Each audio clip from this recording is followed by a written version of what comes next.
Hi, welcome to the Silent Avenger channel. If you're enjoying the content, please consider giving it a like and sharing your thoughts in the comments. Let's dive into today's story. It was a normal Wednesday evening when my world started crumbling. I was scrolling through my emails when I spotted something strange, an unfamiliar name in a subject line. It was from a private investigator I had hired months ago, when things with Carol started feeling off. She'd been working late more often, had become protective of her phone, and her excuses always felt just a little too rehearsed. I hated the idea of snooping on my wife, but the knots in my gut wouldn't untangle until I knew the truth. The email included photos, timestamps, and a brief but gut-wrenching report. The investigator detailed every step Carol took with her boss, John Hoffman, a man I had met at company events. The photos showed them at a motel, holding hands, laughing like they didn't have a care in the world. One picture, a kiss, cemented it. My wife, my Carol, was cheating on me. I slammed my laptop shut, my chest tight with anger and disbelief. I paced the living room, trying to make sense of the betrayal. Carol came home not long after, smiling like nothing was wrong. She kissed my cheek and asked what I wanted for dinner. It was chilling how normal she acted while I had this bombshell sitting in my inbox. "Anything is fine," I muttered, barely making eye contact. I didn't confront her that night. Instead, I decided to be patient. If she was bold enough to lie to my face, I needed to prepare myself with evidence so there'd be no way out for her when the time came. The days that followed were unbearable. I couldn't look at Carol without seeing the images from the investigator's report flashing in my mind. Every smile she gave me felt fake, every touch tainted. But I kept my cool. If I let her know I suspected anything, she'd try to cover her tracks. I couldn't let that happen. I reached back out to the private investigator and asked for everything. Texts, calls, places they met, everything. I needed more than just pictures. I wanted to know how long this had been going on and how far it had gone. "Can you get her phone records?" I asked during a call. "It's tricky but doable," the investigator replied. "I can also tap into her location history." "Do it," I said, my voice steady though inside I was falling apart. Over the next 2 weeks, I became an actor in my own life. I played the role of the oblivious husband, laughing at her jokes, listening to her stories, and even acting excited about a weekend getaway she suggested. But every free moment I had was spent reviewing the damning evidence the investigator was sending me. Their messages were nauseating. Carol complained about me, about how I didn't understand her anymore, about how I was too predictable. John, her boss, was more than happy to stroke her ego, telling her she deserved better, that he could give her the excitement she craved. There was no mention of guilt, no hesitation, just two people tearing apart my life without a second thought. One message stuck with me more than the others. "Carol, I wish I could just leave him, but it's complicated. He's not a bad guy. John, you deserve more than just not a bad guy. Let me take care of you." Reading it felt like a knife to the heart. I wasn't perfect, but I didn't deserve this. I'd built a life with her, a home, dreams, memories, and she was willing to throw it all away for what? Cheap thrills? Every night, I stared at the ceiling, running scenarios in my head. Confronting her was inevitable, but I didn't want to go in blind. I wanted her to squirm, to see that I had caught her in every single lie. I was biding my time, even as my patience ran thin. One night, Carol came home late again. She texted earlier saying, "Work's crazy tonight, don't wait up." The lie felt so transparent now. I wasn't even angry at that moment, just exhausted. As she walked in, smelling faintly of perfume she never wore for me, she flashed me the same warm smile she'd given me for years. "Hey babe," she said, setting her purse down. "Sorry, I'm late. Did you eat already?" I nodded, keeping my eyes on the TV. She kissed the top of my head, but I stiffened. I think she noticed, because she hesitated for a split second before heading to the kitchen. It struck me how much effort she'd put into lying. She didn't just sneak around. She'd woven this intricate web to make me think everything was fine. Dinner plans canceled last minute, business trips extended, the sudden obsession with fitness. Each puzzle piece fit perfectly into the picture I now saw clearly. I decided it was time to escalate. The next day, I emailed the investigator, asking for more. "I need audio," I wrote. "Can you bug her car or get a recording somehow?" He responded quickly, saying he could plant a discreet recorder under her driver's seat when she parked at work. It felt invasive, But I didn't care anymore. If she was shameless enough to cheat, I was determined to have everything laid bare. A few days later, I received the first batch of audio files. Listening to them in the garage, I felt like my soul was being ripped apart. Carol's voice came through the static, light and playful, talking to John like a teenager with a crush. "You spoil me too much," she giggled in one clip. "I'll spoil you more when you leave him," John replied. The sheer audacity of it made my blood boil. She was playing house with me while planning a whole new life with him. I gripped the edge of my workbench until my knuckles turned white. Then came the real gut punch. "I don't think I can," Carol said, her tone softer. "Gregory's a good guy. He doesn't deserve this." "Then why stay?" John asked. "Because of the house, the car, the stability. I just don't want to give all that up," she admitted. I turned off the recorder and sat in silence for what felt like hours. It wasn't just betrayal, it was contempt. I wasn't even a person to her anymore. I was a convenience, a placeholder while she indulged in this fantasy with John. That night, as Carol lay sleeping peacefully next to me, I made a vow. I wouldn't just confront her, I would destroy every illusion she had built for herself. She wanted stability? She wanted comfort? I would take it all away. The next day, I called my lawyer. The call to my lawyer, Patricia, was the first real step in taking control of the mess Carol had made. I laid out everything I had: pictures, text logs, audio recordings. Patricia was as cold and professional as I needed her to be. "This is solid evidence," she said. "It'll be hard for her to contest any of it. We can file for divorce and request terms that'll protect your assets. Do you want to confront her before we move forward or after?" "Before," I said without hesitation. "I want her to see the fallout before she has time to plan. And I want to make sure she has no chance to manipulate the narrative." Patricia paused, then said, "We'll draft the papers immediately. I can add terms regarding the house, car, and spousal support, or lack thereof." "Good," I replied. "She's not walking away from this unscathed." Over the next few days, I prepared meticulously. I moved important documents to a safe deposit box, opened a separate bank account, and rerouted my direct deposits. I even spoke to our financial advisor to get a clear picture of what we owned jointly and what was solely mine. Carol might have been reckless, but I wouldn't be.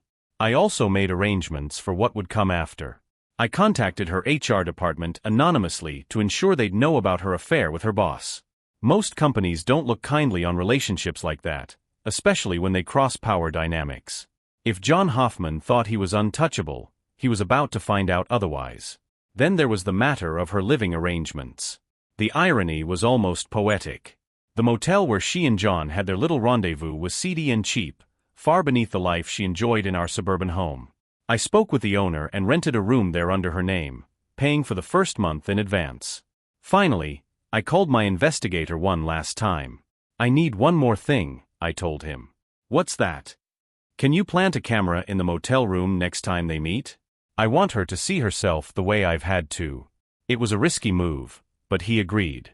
I didn't want just words or photos. I wanted indisputable proof she couldn't talk her way out of. The divorce papers were ready, the motel arrangement set, and every piece of evidence neatly organized. I even had copies of everything printed, ready to hand over if needed. All that was left was deciding how to confront her. I chose a Sunday afternoon when I knew we'd be alone. The kids were with my sister for the weekend. No distractions, no excuses. Carol was lounging on the couch, scrolling through her phone, looking as if she didn't have a care in the world. "Carol," I said, my voice calm but firm. She glanced up, raising an eyebrow. "What's up?" "We need to talk." Her eyes narrowed, sensing something serious. "About what?" I walked over, set a manila folder on the coffee table, and opened it.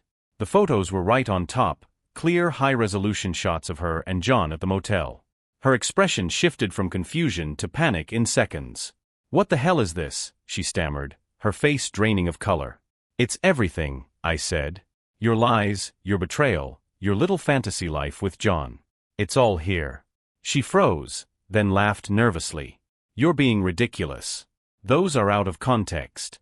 "Don't," I cut her off, my voice sharp.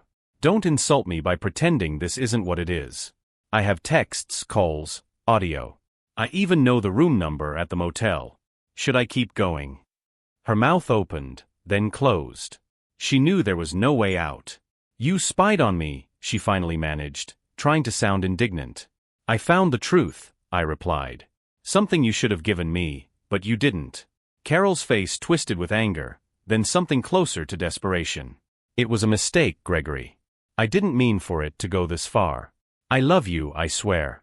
Stop lying," I shouted, slamming my hand on the table. "You don't love me. You love the life I built for you, the house, the car, the stability. You said it yourself."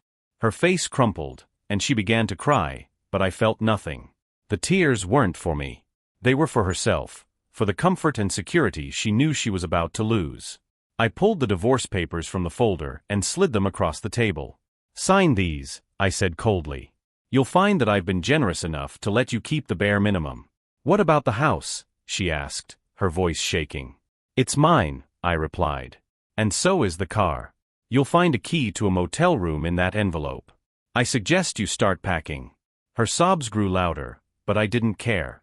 This wasn't about salvaging anything anymore. This was about closure. Carol stared at the divorce papers, her hands trembling as tears rolled down her cheeks. Her reaction wasn't pity-inducing, it was infuriating. Even now, faced with everything, she acted like the victim. "Gregory, please," she choked out, her voice desperate. "Can't we just talk about this? You're blowing it out of proportion." "It didn't mean anything." "Didn't mean anything?" I shot back, my voice rising. "You risked our marriage, our family, for a man who means nothing? Do you think I'm that stupid?" She flinched but quickly tried to regain composure. "It was a mistake. Everyone makes mistakes. We can work through this. I still love you." I laughed bitterly. "You love me? Is that why you called me predictable? Why you told him you couldn't leave me because you didn't want to lose the house and the car? That's love to you?" Her eyes widened. She wasn't ready for how much I knew. "Let me save you the trouble, Carol," I continued. "You've been living in a fantasy, but now it's over. You want to know where you'll live now? That motel you seem to like so much. Room 207. I've already paid for your first month." Her face turned pale, and she stammered, "You're serious?" "Dead serious," I said. "Take your things and leave. If you don't, I'll call John and invite him over to help you pack." She snapped. "How dare you? You're humiliating me. You humiliated yourself." I interrupted, slamming my hand on the table. "You didn't care when you were sneaking around. You didn't care when you lied to my face. Don't expect me to care about your dignity now." Her tears turned to rage. "You don't get to decide everything, Gregory. I have rights. This house is mine too." "No, it isn't," I said calmly, pointing to the papers. "My lawyer made sure of that. You'll get a fair settlement, but this house, the car, and everything in it? They stay with me. That's non-negotiable." She grabbed the papers, flipping through them, her hands shaking. "You can't do this to me. I gave up everything for this marriage." "Don't," I warned, my voice low and cold. "Don't rewrite history. You didn't give up anything, Carol. You made choices, bad ones. Now, you deal with the consequences." Her sobs filled the room, but I stood firm. I couldn't let her manipulate me again. The next day, Carol was gone. She left with 2 suitcases and a defeated look that should have given me some satisfaction, but it didn't. The house was quieter than I expected, almost too quiet. I sat in the living room, looking at the empty space where her favorite chair had been, and felt a strange hollowness creeping in. The fallout didn't stop there. True to my word, I ensured her affair with John Hoffman came to light. Her HR department wasn't pleased, and rumors spread like wildfire through her office. By the end of the week, Carol had been suspended pending an investigation, and John was reassigned, a polite way of saying they forced him out. She called me, furious. "You've ruined my life," she screamed. "No, Carol," I replied calmly. "You ruined your life. I just made sure everyone knew the truth." Then I hung up. The satisfaction was fleeting. As much as I wanted to feel victorious, the silence of the house reminded me of everything I'd lost. It wasn't just the end of my marriage, it was the end of a life I thought I had built with someone who cared about me. I focused on rebuilding. I threw myself into work, took up running to clear my mind, and started reconnecting with friends I hadn't seen in years. Everyone had advice. "Time heals, you'll meet someone better," she didn't deserve you. I nodded along, but the truth was, the wound felt as fresh as ever. One night, I passed by the spare bedroom where Carol used to store her clothes. The closet door was ajar, and I caught sight of an old sweater she'd forgotten. It hit me then, not anger, not relief, just sadness. This was what our marriage had come to, half-empty closets and a trail of memories too painful to touch. The days after Carol left were a blur. I moved through the house like a stranger, taking note of how empty it felt without her. The little things got to me, her coffee mug still in the cupboard, the faint trace of her perfume in the bedroom.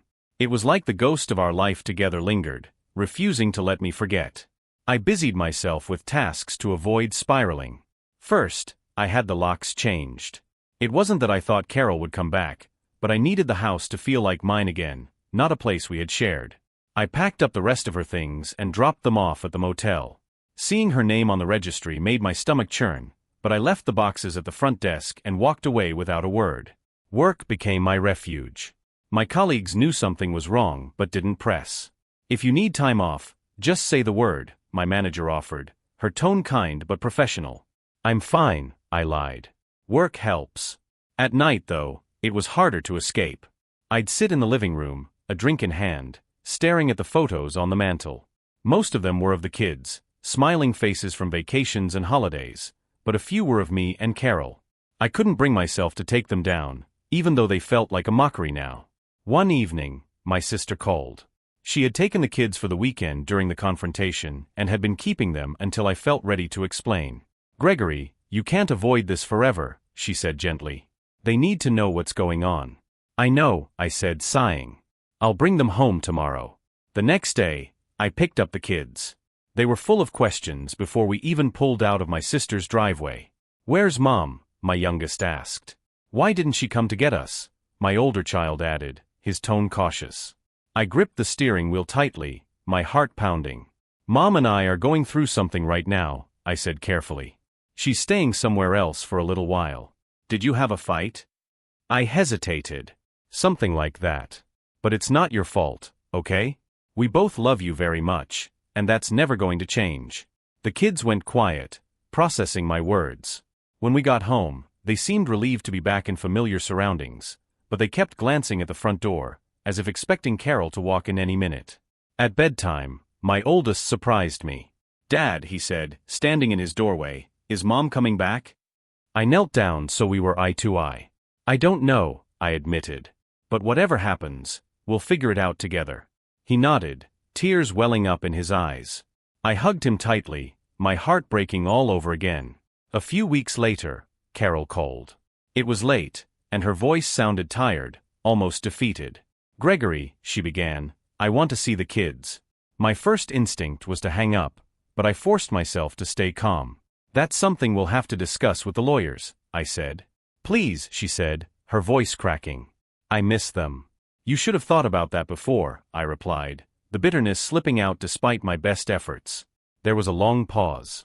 "I know I screwed up," she said quietly. "But they're my kids too." "They're not pawns, Carol," I said sharply. "If you want to see them, we'll do it the right way, through an agreement. I'm not letting you waltz in and out of their lives whenever it's convenient for you." She didn't argue. "Okay," she said softly. "I'll talk to my lawyer." When the call ended, I sat there in silence, feeling a strange mix of anger, sadness, and relief. This was my life now, co-parenting with a woman who had shattered my trust, trying to piece together a family that would never be the same. Life settled into a strained rhythm after that. I juggled work, parenting, and the logistical nightmare of divorce proceedings. Patricia, my lawyer, was a godsend. She handled the back and forth with Carol's lawyer while keeping me focused. "She's not contesting the divorce," Patricia said during one of our calls. "She knows the evidence is stacked against her. But she's pushing for joint custody." My jaw tightened. Why? She barely thought about the kids when she was sneaking around. Now, all of a sudden, she wants to play Mom of the Year. "It's not uncommon," Patricia said. "Judges tend to favor shared custody unless one parent is proven unfit. That's not the hill you want to die on unless she gives us a reason to argue otherwise." I nodded, even though the thought of splitting time with the kids made my stomach turn. At home, the kids adjusted better than I expected. They were young enough to bounce back quickly, but the cracks still showed. My youngest drew a picture at school of our family, me, the kids, and Carol, but the house had a jagged line through the middle. When I asked about it, he said, "That's because Mom doesn't live here anymore." My chest ached, but I forced a smile. "You can draw her in her new house next time," I said gently. "Where is her house?" he asked. "It's a little different right now," I replied carefully. "But she's figuring it out." A few weeks later, Carol's lawyer arranged for her to see the kids at a neutral location, a park downtown. I agreed, but only because Patricia advised me to show cooperation for the court's sake. The day of the visit, I was a wreck. I hadn't seen Carol since she left the house, and the thought of being in the same space as her made my skin crawl. But this wasn't about me. It was about the kids. We arrived early, and the kids ran off to the playground while I sat on a bench, trying to keep my nerves in check. Carol showed up a few minutes later, looking nervous herself. She waved hesitantly, and I gave her a curt nod. "Hi, Greg," she said quietly as she approached. "Carol," I replied, my tone neutral. She glanced at the kids and smiled. "They look good. You're doing a great job." "Thanks," I said, not wanting to engage further. When the kids spotted her, they ran over shouting Mom. Her face lit up as she hugged them tightly, tears streaming down her face. I stayed seated, watching from a distance. For the next hour, Carol played with the kids while I kept my distance, sipping coffee and scrolling aimlessly on my phone. I couldn't bring myself to look directly at her for too long. It felt too raw. Before leaving, she approached me cautiously. "Thank you for letting me see them," she said. "I know this isn't easy." "I'm not doing it for you," I said flatly. "I'm doing it for them." She flinched but nodded. "Fair enough." As we drove home, my oldest asked, "Why can't Mom come back to live with us?" I took a deep breath, gripping the steering wheel. "Sometimes, grown-ups make mistakes that are too big to fix," I said carefully. "But that doesn't mean she doesn't love you." "Do you still love her?" he asked. The question hit me like a punch to the gut. "I don't know," I admitted. "But what matters is that I love you and your brother more than anything." He nodded, seeming satisfied with that answer, but I felt the weight of it long after he fell asleep that night. The first time I saw Carol smile again, it wasn't at me, it was at the kids during one of her scheduled visits. She laughed as my youngest showed her his latest attempt at a cartwheel, and for a moment, she looked like the woman I married. It stirred something in me I didn't want to acknowledge, something I was trying to bury. But as quickly as that flicker of familiarity came, it was snuffed out by the memory of her betrayal. That image of her and John at the motel, the sound of her voice telling him I was too predictable, the cold dismissal of everything we had built together, they hung over me like storm clouds, dark and heavy. The divorce moved forward with startling efficiency. Patricia was relentless, and Carol's lawyer didn't have much room to maneuver. I kept the house, the car, and my retirement savings, though Carol pushed hard for joint custody. I hated the idea, but as Patricia warned, there was no solid case against her as a parent. In the end, we agreed on shared custody with strict stipulations, a set schedule, monitored drop-offs, and no overnight guests during her time with the kids. It felt like a hollow victory. The kids took to the arrangement with the kind of resilience only children seem to have. They would pack their little bags every other weekend, excited to see their mom. I'd watch them go with a lump in my throat, torn between relief and sadness. Relief that I didn't have to face her directly, and sadness because, no matter what she'd done, I couldn't deny they loved her. One night, after they had left, I sat alone in the house that now felt too big. I poured myself a drink and stared out the window, the silence pressing in around me.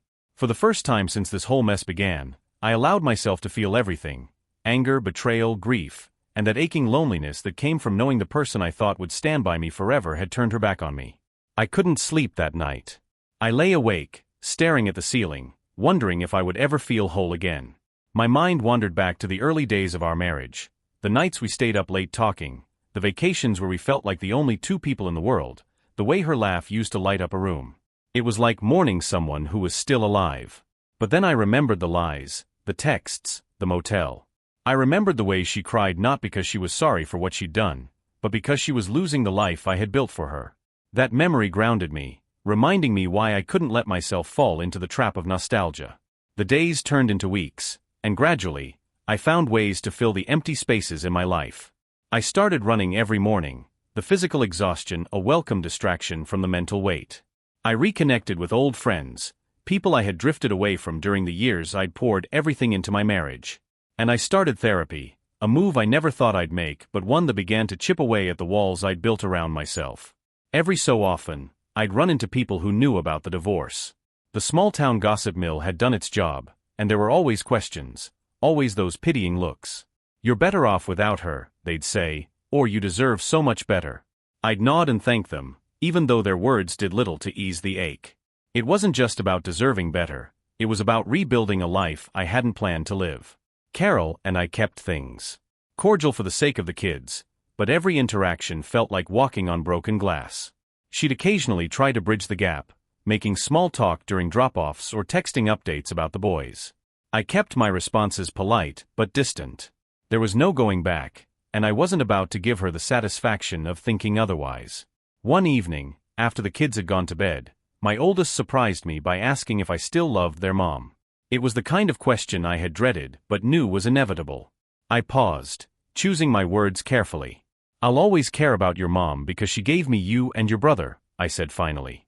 "But sometimes, even when people care about each other, they can't stay together." He nodded solemnly, his young face wiser than it should have been. "I just don't want anyone to fight anymore," he said softly. "We won't," I promised, though I wasn't sure how much I believed it myself.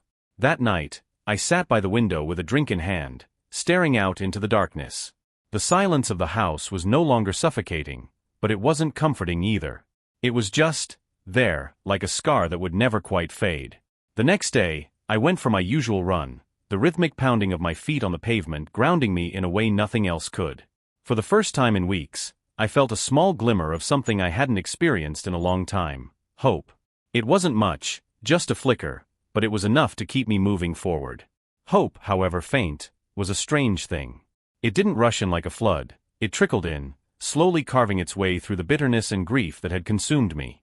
Days turned into weeks, and I began to find moments where the pain didn't feel so sharp. I didn't miss Carol anymore, not the real her anyway. I missed the idea of what we had, the version of her I thought was my partner in life. Therapy helped. At first, I hated it, sitting in that sterile room with a stranger, dredging up all the ugliness I'd been trying to bury. But over time, my therapist helped me see the patterns I'd been blind to during my marriage. Carol's need for validation, her selfishness disguised as charm, and my own tendency to overlook red flags because I wanted so badly to believe in her. "You're mourning the life you built together," my therapist said one session. "But that doesn't mean you can't build something new, something better." It sounded cliché at the time, but the words stayed with me. I didn't know what better looked like yet, but I was starting to believe it was possible. The kids adjusted to the new routine more quickly than I had expected. They were resilient in a way that made me both proud and heartbroken. Every time they packed their little bags to spend the weekend with Carol, they'd hug me goodbye, promising to call if they needed anything. One Friday, as I helped my youngest zip up his backpack, he looked up at me and asked, "Do you think Mom is lonely?" The question caught me off guard. "Why do you ask?" He shrugged, fiddling with the straps of his bag. "She just looks sad sometimes." I hesitated, not sure how to respond. "I think we're all figuring things out right now," I said carefully. "But she's lucky to have you and your brother to keep her company." He seemed satisfied with that answer, but his words lingered with me long after they had left. I knew Carol wasn't happy. How could she be? She'd traded a stable life for a fling, and now she was living in the fallout. But I didn't let myself dwell on it. Whatever she was feeling was a consequence of her choices. My focus had to stay on moving forward, for me and for the kids. One evening, a few months after the divorce was finalized, I got a call from Carol. It was late, and I almost didn't answer. But something about the way her name lit up my phone made me pause. "Gregory," she said when I picked up, her voice quieter than usual. I wanted to say I'm sorry. I leaned back in my chair, unsure how to respond. "Sorry for what?" "For everything," she said, her voice breaking. "I ruined our marriage. I hurt you, and I hurt the kids. I don't know how to fix it, but I need you to know that I regret what I did." Her words hit me harder than I expected. For a moment, I didn't say anything, letting the silence stretch between us. Finally, I spoke. "I appreciate the apology," I said, keeping my tone measured. "But it doesn't change what happened. You made your choices, and I'm still living with the consequences." "I know," she said, barely above a whisper. I wish I could take it back." "Well, you can't," I said, harsher than I intended. "We've both got to live with that." She didn't argue, and after a strained goodbye, the call ended. I stared at my phone for a long time, feeling a strange mix of anger and relief. Her apology didn't erase the pain, but it felt like a step toward closure, one more piece of the past I could start to let go of. That night, as I sat in the quiet house, I realized something. For the first time in months, the anger didn't feel so heavy. It was still there, but it no longer consumed me. Maybe this was what healing looked like. Not some grand moment of forgiveness or dramatic turning point, but small steps toward reclaiming my life. Months passed, and life began to settle into something resembling normalcy. It wasn't the life I'd imagined for myself, but it was a life I was learning to live with. The house felt less empty now, filled with the sound of the kids laughing, arguing, and making messes. They were my anchor, pulling me forward when I felt like slipping back into old wounds. Carol and I had developed a fragile truce for the sake of the boys. We kept our interactions brief and focused on co-parenting logistics. I could see she was trying, picking them up on time, attending their soccer games, and even baking cookies for school events. But no matter how hard she tried to paint herself as the devoted mother, there was always a distance between us. I didn't hate her anymore, but I didn't trust her either. Trust wasn't something you could rebuild with apologies and gestures. It had to be earned, and Carol wasn't even close to doing that. One evening, after the boys had gone to bed, I found myself sitting on the porch with a beer in hand. The cool night air was soothing, and for the first time in a long while, I felt a sense of peace.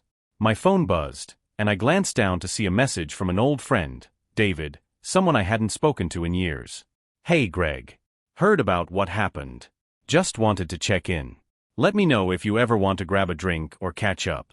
I stared at the message for a while before replying. "Thanks, man. Let's grab a beer soon. I could use it." Reconnecting with David felt like opening a door to a part of my life I'd forgotten existed. Over the next few weeks, we met up a few times, reminiscing about our younger days and swapping stories. For the first time, I felt like I could talk about the divorce without feeling crushed under the weight of it. David listened without judgment, offering the kind of straightforward advice only an old friend could give. "You're stronger than you think," he said one night as we clinked glasses. "And one day, you'll meet someone who sees that." I wasn't sure I believed him, but his words stuck with me. The kids noticed the changes in me too. I laughed more, spent less time brooding, and started saying yes to things I would have avoided before. When my youngest asked if we could get a dog, I surprised myself by agreeing. We adopted a scruffy mutt from the shelter, and the boys named him Max. Watching them play with him in the backyard was like seeing a piece of their childhood come back to life. One afternoon, while tossing a ball for Max, my oldest looked up at me and grinned. "You're different now," he said. "What do you mean?" "You seem happier," he replied. "Like you're not sad about Mom anymore."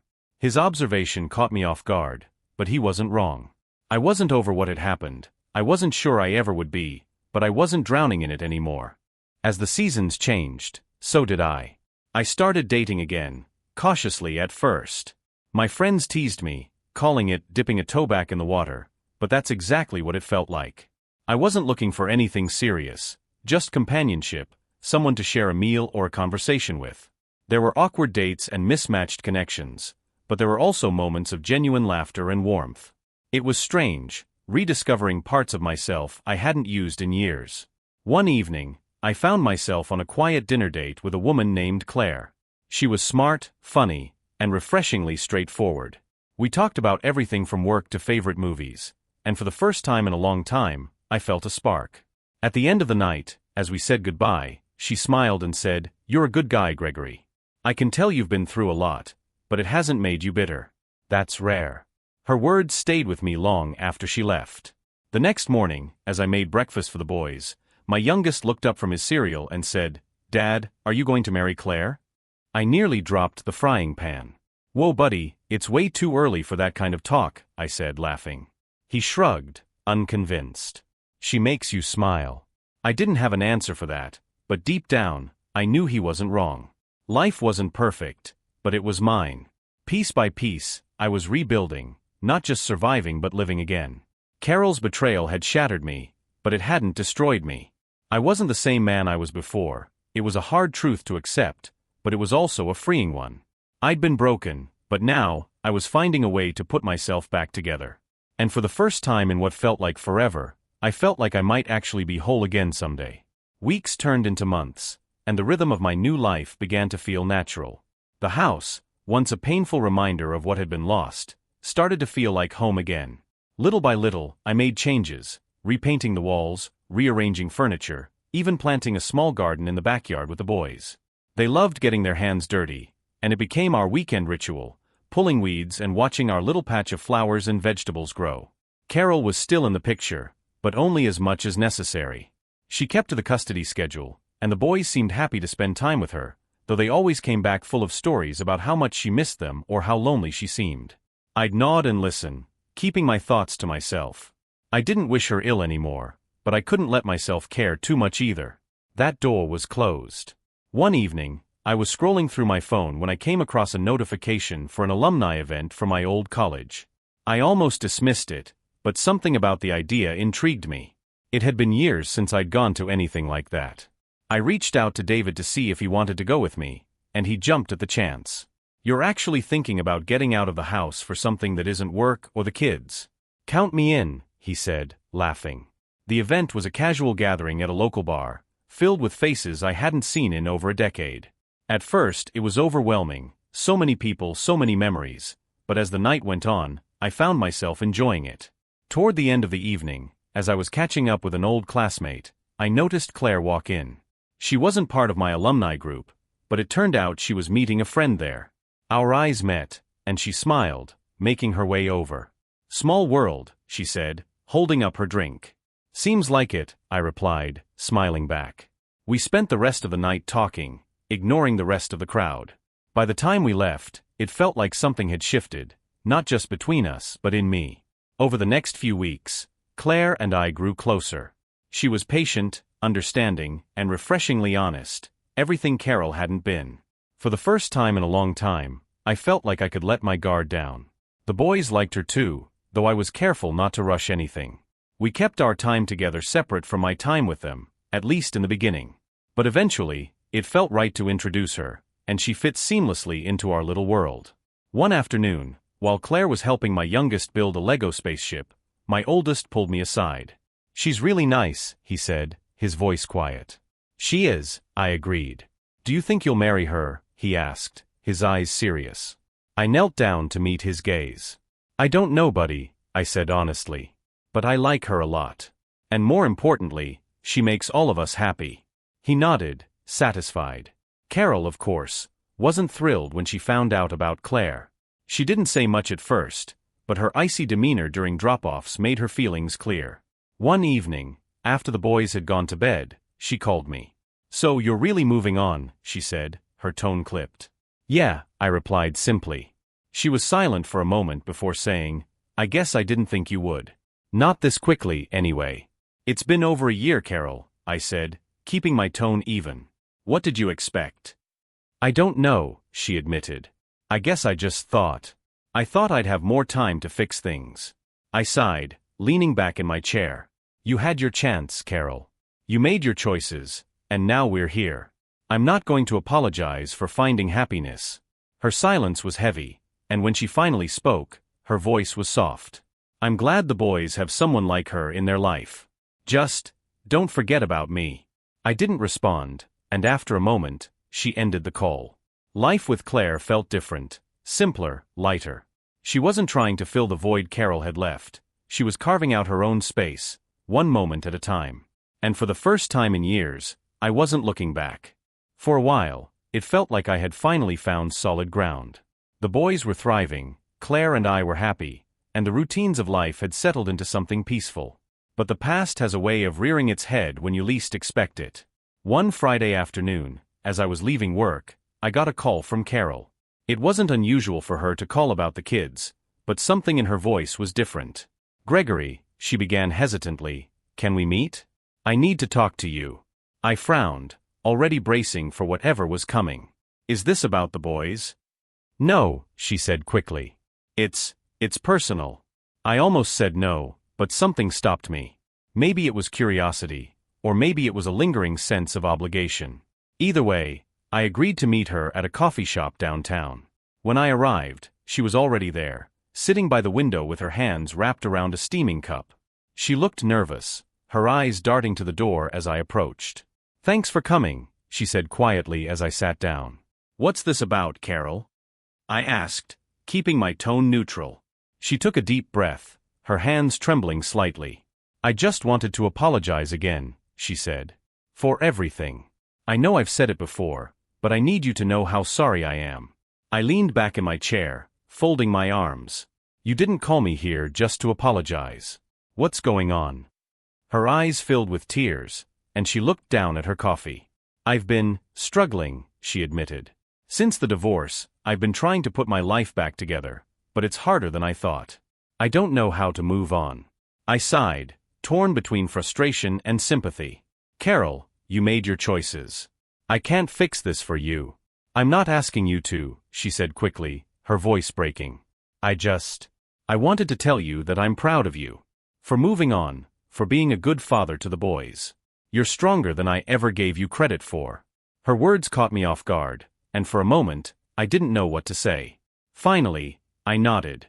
"Thank you. I appreciate that." She wiped her eyes and smiled faintly. "I just needed to say it. To let you know I see it now." We sat in silence for a while after that, the weight of the past hanging between us. When I finally left, I felt lighter somehow, like a piece of the puzzle had clicked into place. As the weeks passed, Carol's call faded into the background of my life. It was a moment of closure, but it didn't change anything. My focus was on the future, on the boys, on Claire, and on building something better than what I'd lost. Claire and I grew closer with each passing day. She was patient with my scars, never pushing for more than I could give. And the boys adored her, which only made me fall for her more. One Saturday morning, as we were all having breakfast together, Claire looked up from her plate and smiled. "So," she said, her tone light, "how do you guys feel about a trip to the beach next weekend?" The boys cheered, their excitement infectious. I laughed, watching them chatter about sandcastles and swimming. For the first time in a long time, I felt like we were a family, not the one I had planned, but one that felt just as real. Later that night, after the boys were asleep, Claire and I sat on the couch, her head resting on my shoulder. "Thank you," I said softly, breaking the comfortable silence. "For what?" she asked, looking up at me. "For being patient," I replied. "For being you." She smiled, her eyes shining. "You're worth it, Gregory. All of it." For the first time in years, I believed it.